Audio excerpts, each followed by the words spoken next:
Hey everybody, and welcome back to Kerbal Space Program RP-0. This is a sped-up recap of last week's live stream, in which I decided to start trying to put together some semblance of an SSTO for our career mode playthrough. So this is only using parts that I have available in my RP1 career mode. It was built in the career mode, as you can tell by the money down there in the bottom left. But basically, 2 or 3 weeks ago, I built a proof of concept. Um, it was an SSTO. It had a 2-orbit capacity of like a quarter ton, so it was not very useful. And I was basically going to expand on the ideas that I had there and the lessons gleaned from such, and try to put together something that was feasible and useful as far as 100% reusable and able to deploy satellite contracts, which don't make you a lot of money, at least in career mode, but something is a little better than nothing, and it would certainly be the most cost-effective way to go about doing it with a vehicle that is 100% reusable. So I started just laying out the basic groundwork that fairing is actually going to be our cargo bay. We are not going to be ditching any part of this rocket. I've disabled the decoupler on it. We'll get to more how the cargo thing's going to work out. Our engine of choice is, of course, the RS-25DE. Really the most bang for its buck and excellent runtime, rated around 10 minutes. We should need far, far less than that. But basically, we're going to tuck our Saturn instrument unit. It does weigh 2 tons, but its power draw is significantly less than the 1 meter advanced cores that pull like 750 watts a piece. They're kind of crazy like that, but they do weigh a whole lot less. Anyway, so we're going to wrap 3/4 of this fairing in a fairing shroud, and we are eventually going to put one of those on a hinge so that it can open and close, so that we can deploy our cargo into orbit. And this is just kind of a basic shape. It will actually grow a whole lot over the course of this development as Delta V requirements become exactly what they are. But I've already kind of decided that instead of doing a SpaceX style retro burn and engine landing, that I would like to do a glide slope landing like a shuttle. I don't think this is actually the most effective way to go about doing this. Honestly, I think the reason that no one is actually doing it is because it is not all that effective or efficient in any means. But the good news is B9 procedural wing parts can hold fuel, and believe me, they will be holding fuel. So they're not exactly dead weight, although I do wish you could expand to make them a whole lot bigger. They are basically as long as we can make them currently, and still we have to use multiple sections to get the basic wing surface that we need. And this is just going to be the root for the rest of the wing. I was hoping to get something that would get a little further on the nose cone. There will, of course, be adjustments to this a whole lot later.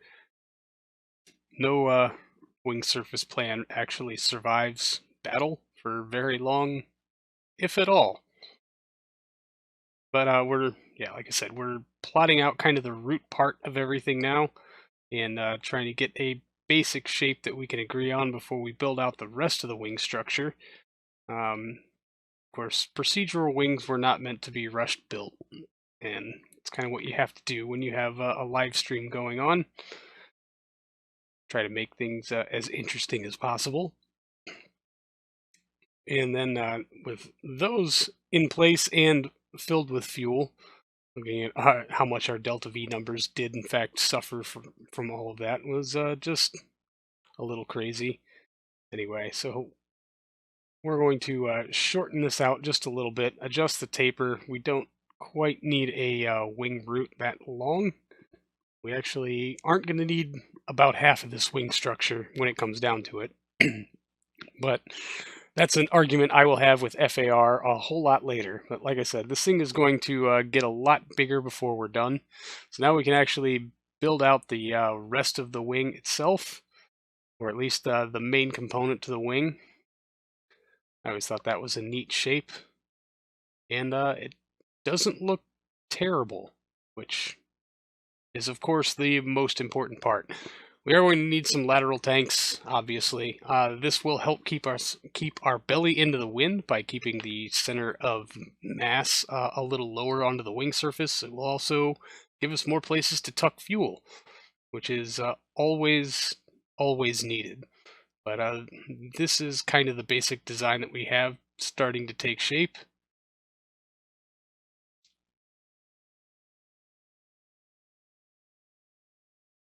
Not terrible, definitely. I am a fan. Anyway, I do insist that things look at least passable. I'm kind of a stickler that way, and I guess it does hinder my design, or at least my ability to produce things that will certainly work, versus things that look good and almost work. But you know how it goes.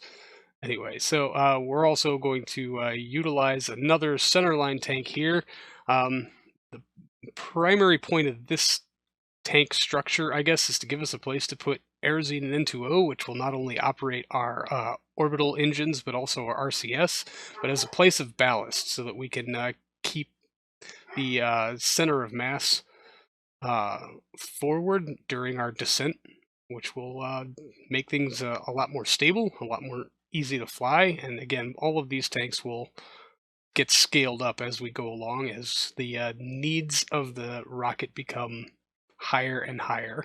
Now, for OMS engines, for right now, I've decided to go with 4 AJ10 118Ks. We will probably upgrade to something a little meatier later on. These are just, again, a kind of proof of concept engine. We'll worry about how it can do once it's in orbit, once we can actually get it to orbit. And of course, all of that is also contingent on us being able to safely retrieve it from orbit, which are all many steps ahead of how it can perform once it's in orbit. So we're going to give ourselves a trailing edge here on this wing. We'll just move it back so it actually looks like it's part of the wing structure as a whole, and just kind of adjust it in to make it fit. And then we need to get some control surfaces on board here.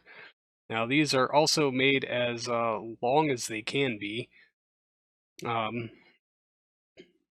Both the width of the control surface and the length of the control surface, which saddens me greatly. They don't kind of line up very well with that end plate, causing that little gap there that kind of distresses me, but doesn't overall interfere with the shape of the wing,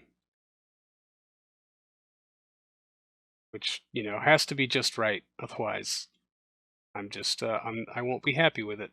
So a little bit of sizing correction here on the aileron, and then a little control surface assignment. We are almost ready to take a test flight. At this point, I almost took it outside for a test run, completely forgetting essential things like clamps and a vertical stabilizer.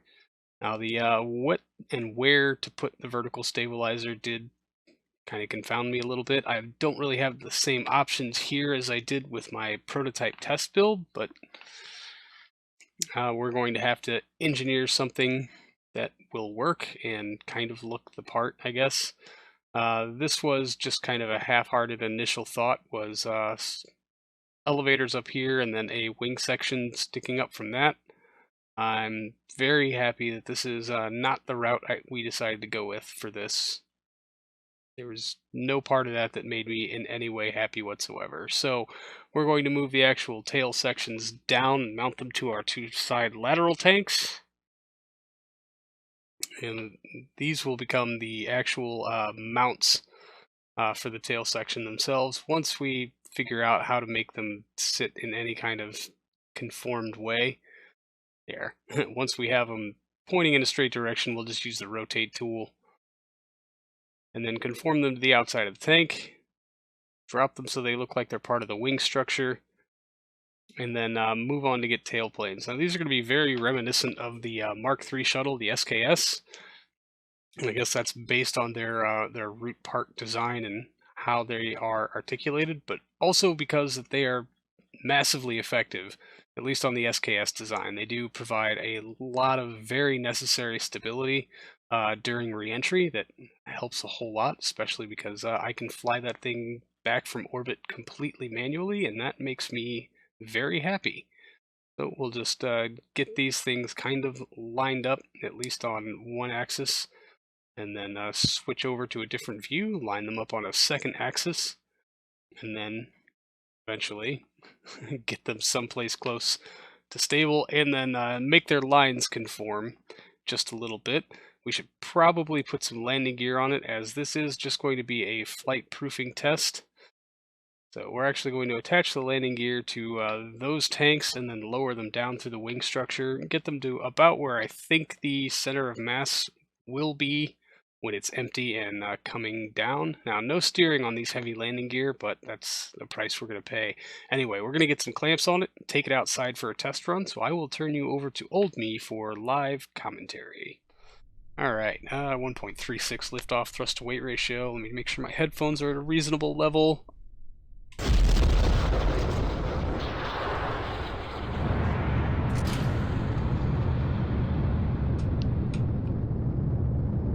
NRAP.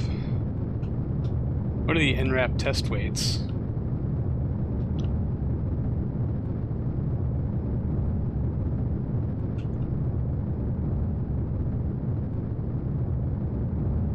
All in all, it's not nearly as ugly as I thought it would be.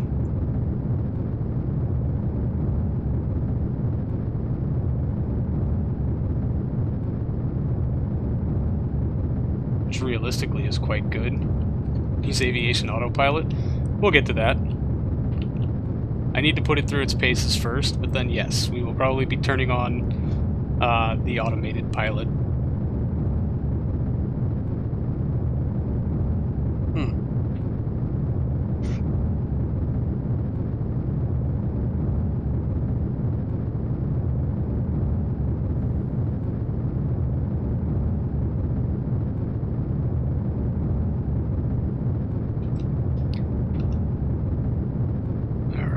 Let's take it westward. Maybe we'll actually keep signal, although it's not like we need to stage or anything like that, so...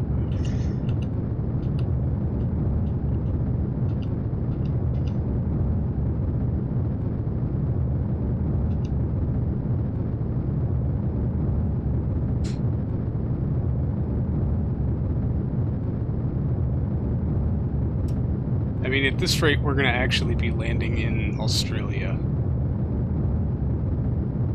Might need more than 10 minutes to do that. So let's keep it nice and low.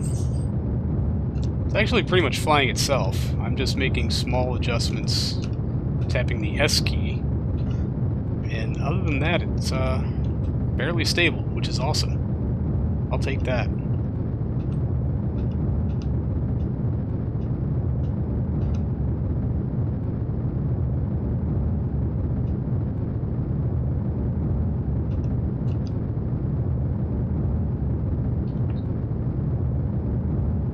How quick can we get to Brownsville?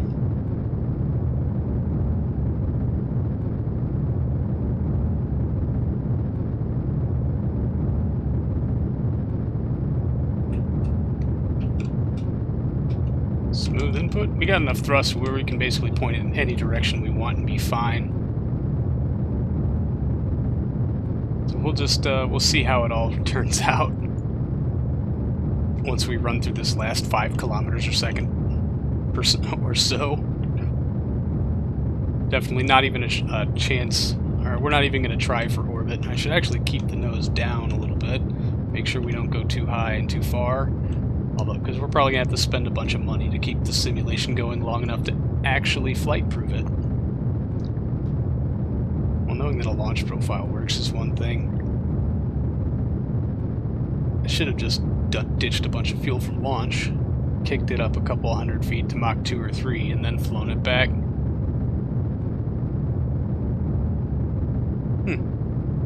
Yeah, this is totally hands-off, and I guess this is just having enough thrust to go where you point it.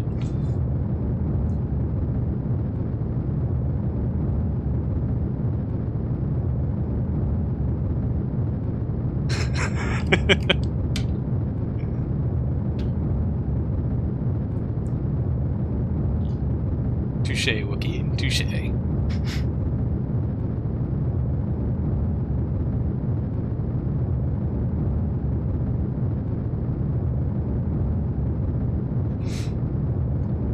We could do a transatlantic test flight. Right now we're just going to do trans-Gulf of Mexico, maybe to California.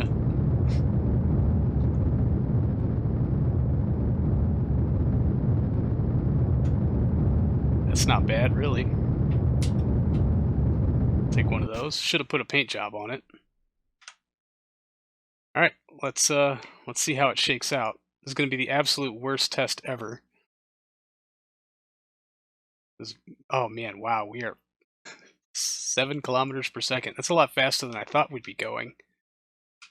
And no RCS, so like I said, this is going to be the worst flight test ever because I have no way of adjusting our heading. We're basically going to come in straight across, right down the nose. We're probably going to tail out. Yep, here comes some stuff to burn up. Really? Oh, landing gear. That's okay, we didn't need those. Master switch engaged. It's not going to do anything. There's not enough air for the control surfaces to do anything, and it's going to want to swing us around heavy side first. Yes. Well, you know, if we break this one apart, we'll break up fewer actual ones later.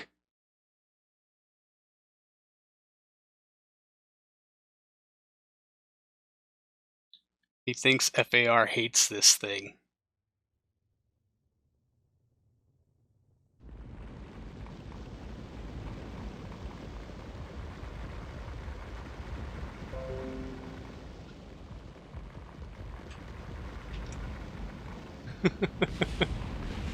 Yep. Well, that'll shed some weight from the back end. Of course, not in an even or predictable manner. Well, that is a problem. We might have needed those. And that. And that. Okay, you know what? Spaceplane hangar. Yeah, even Windows hates it. Someone call Sully. Alright, back now to the VAB. It does fly pretty well. However, we do need to make some additional structure changes here if we're going to get it to survive reentry, although that is a lot later down our list than what we're aiming for currently, but it will change the flight characteristics of it, as you'll see in a moment. First, we're going to start by tucking those engines in a little bit, and then we would like to put kind of a tail plate, if you will, to kind of guard the engines from the heat of reentry. Now, I did very accidentally remove the vast majority of the spacecraft and could not get it to reattach. It was having none of that, so we're going to reload it from the save file, and that should have been taken right before we took it outside. So, yep, here we are.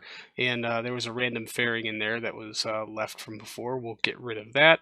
We'll get rid of the clamps and then move swiftly along with trying to create this butt plate. I wanted the wing structures to be facing a different direction. They did not want to cooperate. And all in all, I ended up not mattering because I was able to get what I wanted and not worry about it entirely too much. So there's the small plate. It's not very small, but it will hopefully do exactly what we want it to do. And so now we're going to basically revisit every single tank and take all of the fuel out of it, because really the first step in anything that's going to rely on a flight profile to get it safely back down is how well does it fly. So we need to replicate those conditions, figuring that it will be coming back to Earth with exactly 0 liquid hydrogen or liquid oxygen left in it. We plan on using all of that to get to orbit. So we will start off by first running FAR sweep analysis on it, and yeah, this thing is almost unsafe at any speed. We've got a down velocity, red trigger, some yaw, and some side slip triggers. So our flight characteristics, our aerodynamic profile, I guess, is nowhere near where we want it to be. And had I been paying attention to things, I totally could have realized what was going on. It has to do with our center of mass and our center of lift. But the very first step, the one I knew how to solve, was our yaw and side slip error, which I can do just by increasing the size of these tail fins by just a bit, and getting the rudders on them a little more out in the airstream, although they are as long as I can make them. So unless we go to a two-part structure there, that's about the biggest control surface we can manage. We'll also add a wingtip element to this. Now this is a all-moving control surface, so it will have roll authority all on its own. We are going to try to conform it in there with our other control surfaces. We'll give it a little angle so it'll help with our flatline stability. And all in all, not too bad. I'm not entirely happy with it. We're getting a few more greens across the board, although that down velocity angle at almost any speed is a little troubling.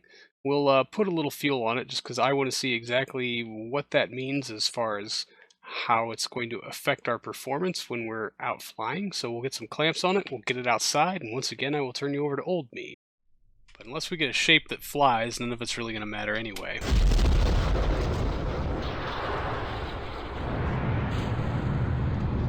Oh no.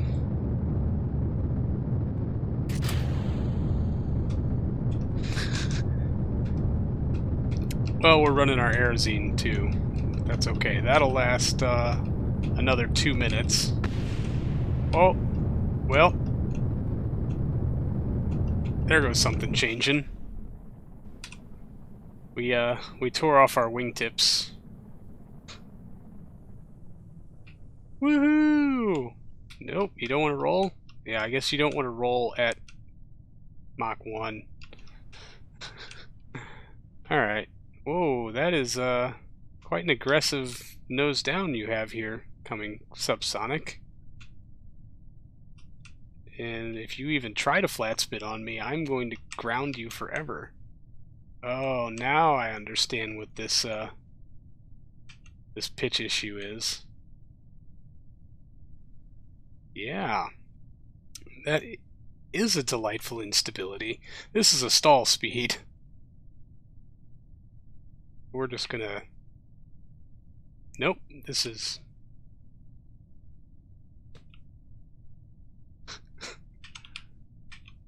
Okay. Yeah, if you could just nose down there a little bit.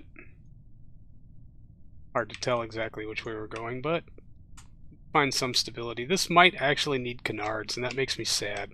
I've avoided having to use canards on absolutely every single aircraft I've ever made in this game, and now it looks like I'm going to need something. Because this is that Z-axis instability FAR was trying to warn me about that I completely ignored. Master switch engaged. If you could nose that down a little bit, let's get some stability and some speed. Yeah, I think we've just got too much weight in the back. I should have checked the center of mass versus center of lift.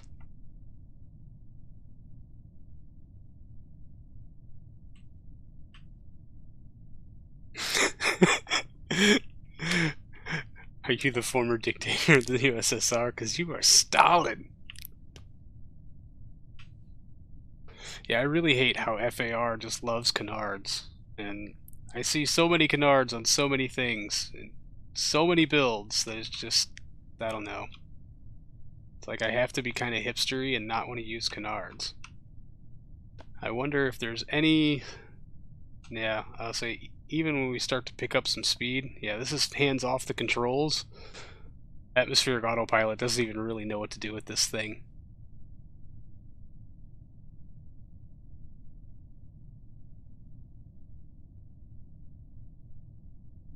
I was hoping that it would settle into a nice, easy glide slope, and just by letting atmospheric autopilot do its thing, we'd figure out how many degrees of nose down equals level flight, or how many degrees above horizon, below horizon we could just keep a glide at, but it does not want to keep a glide. But, I mean, then again, we did lose a wing segment and 2 of our control surfaces on that very aggressive liftoff. So I actually think we can benefit from trying to launch this thing again.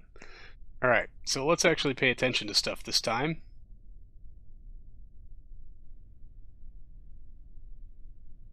Clamps, clamps! We're going to fire those 2 engines, so these 2 outboard, these 2 outboard, these 2 outboard. That should just leave us with the center 2. Okay. SAS on, throttle set to full, ignition. Lamps.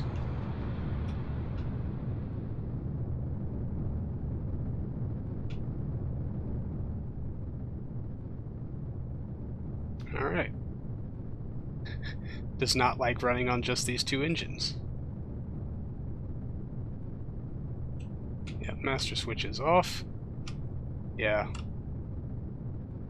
With less thrust, you have much less control. It behooves us to get out of the... oh boy. To get out of the thicker bits of the atmosphere just as quickly as we can. To avoid these exact things. How are we only going 30 meters per second? Oh, this is a dead fall. I don't think we're recovering from this one. You twist them little fins all you want to, sweetheart. You're coming down.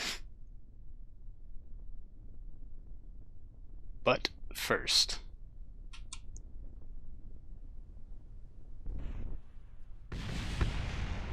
oh, well, that's a good sign.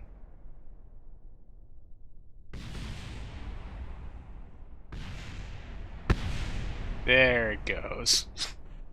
I was wondering. I didn't have atmospheric autopilot engaged that time.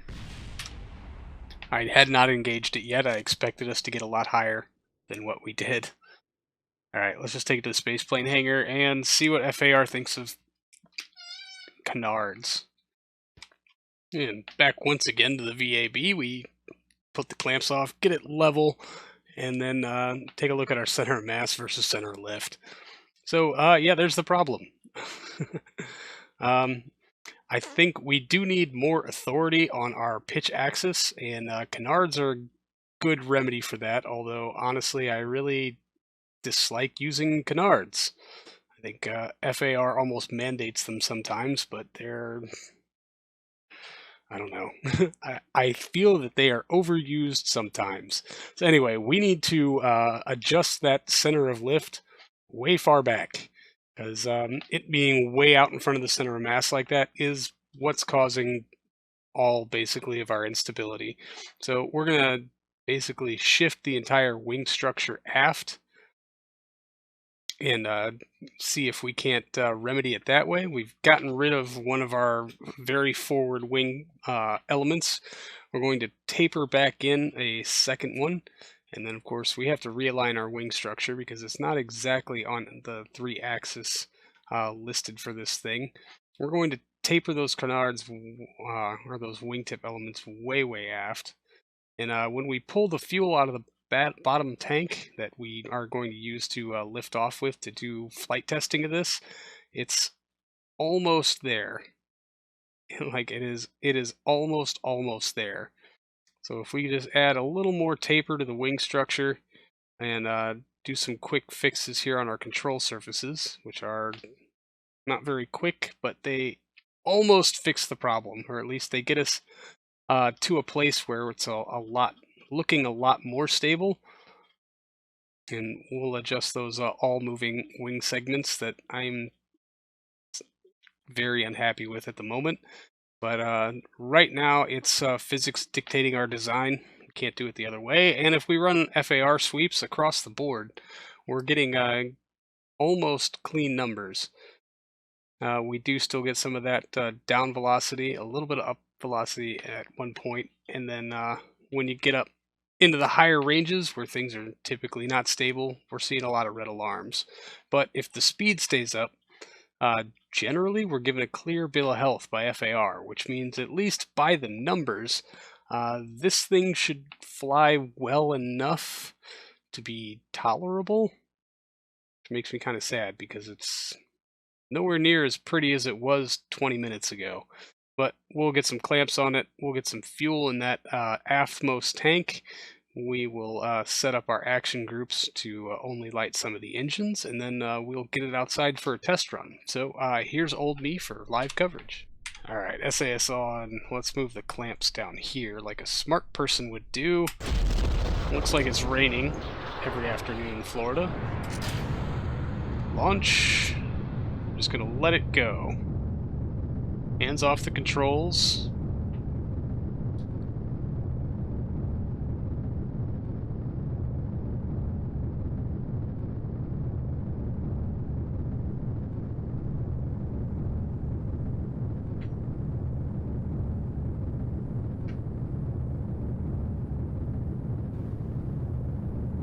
Start to take the nose down just a bit.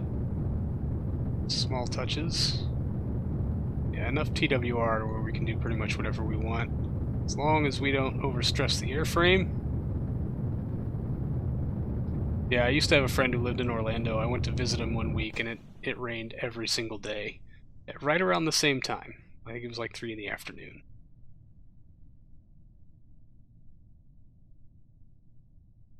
Alright, 700 meters per second, declining. Engines have flamed out. So far, so good.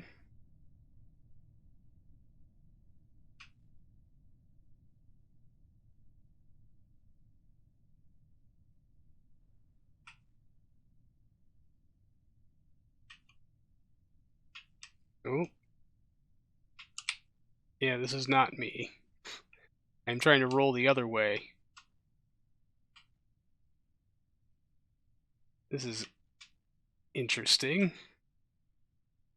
Master switch. SAS off. If you could just angle us there towards that there prograde vector there.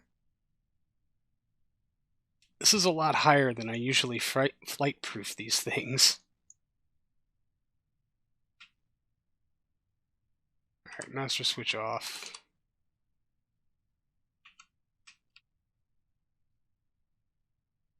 I was hoping not to come all the way out and stall.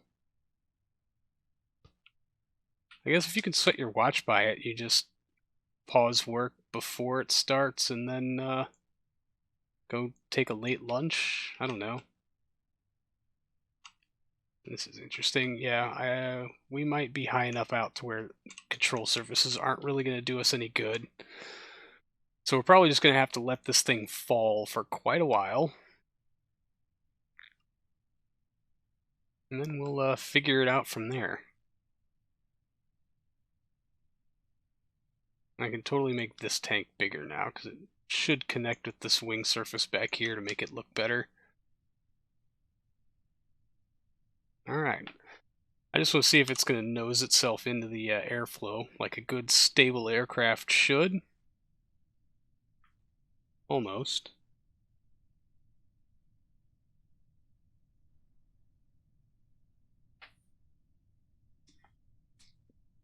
Alright, you guys let me know if it noses down.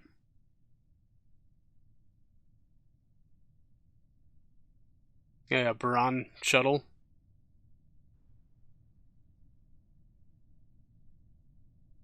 I'm looking at the rear edge of the fixed wing versus the shape of the control surfaces.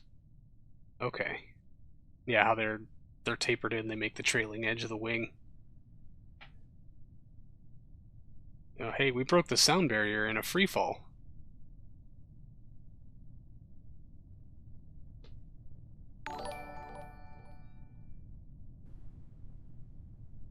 Anonymous 10X, thanks for the follow, dude.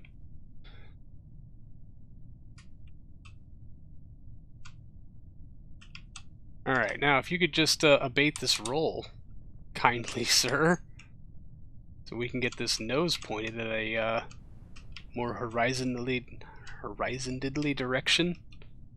It's a shame when you can't even mispronunciate your words. Alright, solve the roll. There you go. Oh, good girl. We took off to 90, so we need to come into 270. That's this way.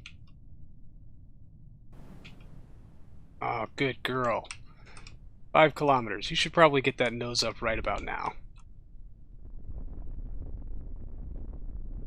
Oh, beautiful. Yes. I wish you weren't sin ugly in the wings, because that was awesome-ish. 2.4 kilometers actual. Yeah, instrument flying only at this point.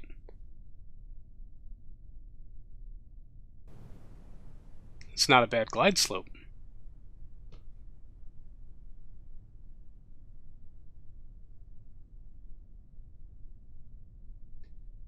Oh, I know how it goes. Main wing having flatness. Are you talking about the trailing edge of the main wing being straight and these making up for these making the curve? Is that what you mean by flat? When you say flat, I assume you mean that the angle in relation to like z-axis through the hull and the x-axis on the wing, because that's if you look at it straight on, these are probably pitched up versus the z-line of the hull by 2 or 3 degrees.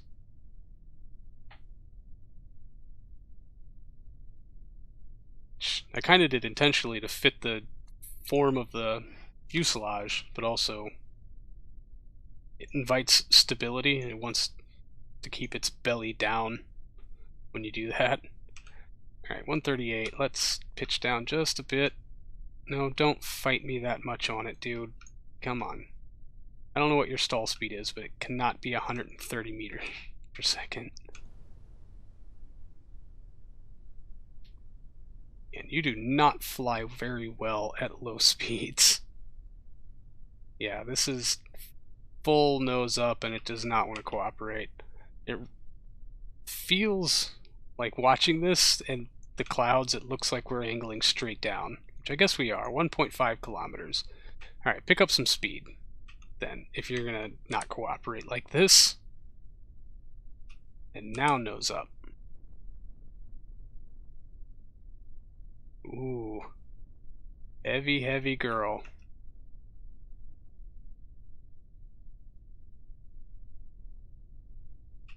Yeah, not quite enough pitch authority, especially at low speeds.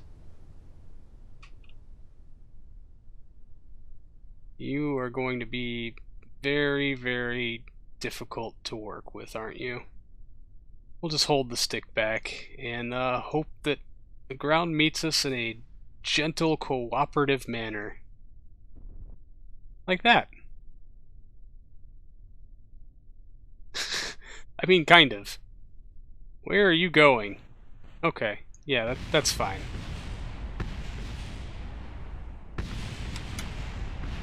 So, obviously a bit more development needs to be done here. Had I removed the friction controls from those wheels, this might have been an actual successful test landing. But for now, it's not even a minor setback. We're going to work a little bit more on the flight profile, and then probably during next week's live stream, we're going to try to make sure that it can bring at least a 5-ton payload to orbit. If we can get it up to 10 tons, then that's exactly what we'll do. But I don't foresee this particular design going beyond the 10 to 15 ton range, perhaps.